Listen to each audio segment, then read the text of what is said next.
Alors, je vois que sur les réseaux, ça s'exprime beaucoup sur l'affaire Naël. Je voulais également donner mon point de vue par rapport à ça. Alors, je suis moi-même maman d'une ado de 13 ans. Donc, ce qui s'est passé, c'est inadmissible. On est d'accord avec ça.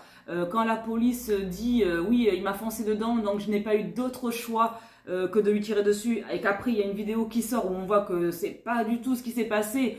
Alors si cette vidéo-là n'était pas sortie, alors effectivement peut-être que sa parole à lui aurait suffi et que l'affaire aurait été classée et qu'il y aurait eu une grosse injustice. Donc là, que la colère monte et tout, ça se comprend. Que la maman ait le cœur déchiré, ça se comprend. Que la colère monte, ça se comprend. Mais par contre, ce que vous faites, c'est pas normal. Quand vous brûlez des écoles, vous pensez que vous pénalisez qui en fait? Vous pensez que vous pénalisez l'État, que vous pénalisez la police en fait? Non, vous pénalisez vos petits frères et sœurs, vos petits cousins, cousines, vos petits voisins, voisines. S'il n'y a plus d'école, ils vont aller où pour apprendre en fait? Où c'est qu'ils vont aller pour apprendre? Quand vous brûlez des bus, vous pénalisez qui encore une fois? Vos parents, vos frères et sœurs, vos voisins, vos proches qui prennent le bus pour aller travailler ou qui prennent le bus pour aller faire des courses ou se déplacer parce qu'ils n'ont pas d'autre choix. Quand vous brûlez des centres loisirs, mais vous privez des milliers d'enfants d'activités, des parents qui n'ont pas les moyens d'envoyer leurs enfants en vacances ou pour leur faire des activités. Les centres loisirs, ils sont là pour ça. Mais ils vont faire quoi les enfants? Ils n'auront plus d'activités, ils pourront plus aller en vacances parce que vous avez brûlé le centre loisir.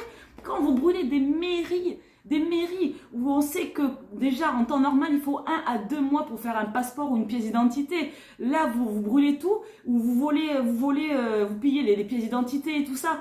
Et après, admettons, peut-être la personne elle attendait juste un passeport pour aller voir un proche à elle ou à lui malade dans un pays étranger et que là il pourra pas le faire. Parce que voilà, il va falloir tout recommencer, mais comme il y a de l'attente, eh bien, il va falloir qu'il attende encore plus en fait.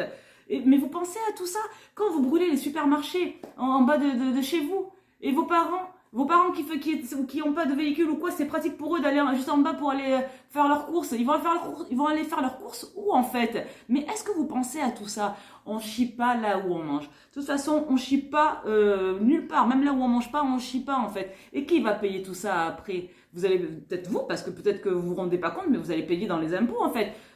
Mais par contre, ou peut-être que vous dormez jusqu'à des midi et que vous vous sentez pas concerné par cette affaire, peut-être aussi, mais vos parents ou vos proches eux aussi vont payer dans les impôts pour tout reconstruire et tout refaire en fait. Mais est-ce que vous réfléchissez à tout ça? Moi je pense que Naël, c'est une fausse excuse. Vous avez pris cette excuse-là parce que ça met en colère, ok, mais vous avez pris cette excuse-là pour piller tout ce que vous pouvez. Et ça c'est honteux.